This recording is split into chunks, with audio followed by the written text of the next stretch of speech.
যে ব্যক্তি দাড়ি কাটে নিয়মিত, আমার কাছে মনে হয় সে আল্লাহর সাথে বিদ্রোহ করে এবং আল্লাহকে বলে ডাইরেক্ট যে খোদা আপনি দিবেন আমি কাটব, আপনি দিবেন আমি কাটব, আপনি দিবেন আমি কাটব, আমি বেড়া হইলে আপনি খোদারে দেখায় দিব, আপনি দিতেন পারেন কতক্ষণ আমি কাটতে পারি। তো আল্লাহও যেন বলে বান্দা কাটতে থাকো, আসতে থাকো, কাটতে কাটতে একদিন তো আমার কবরে আইবা। তো তখন প্রথম রাতে প্রথম ঘন্টায় টাঙ্গাইয়া যখন ফিটমু তখন বুঝবা মাতবরি ছুটাই দেবো তোমার প্রথম ঘন্টা থেকে, কবরের প্রথম ঘন্টা।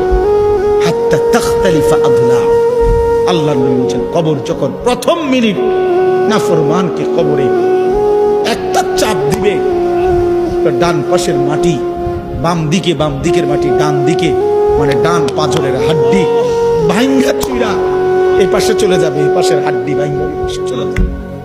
এক মিনিটে নাফরমান সোজা চুরচুর হয়ে যাবে।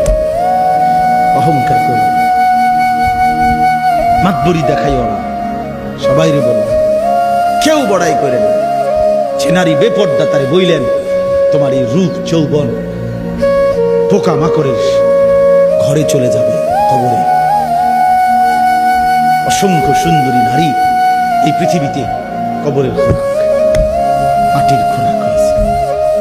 আল্লাহ আমাদের সবাইকে তৌফিক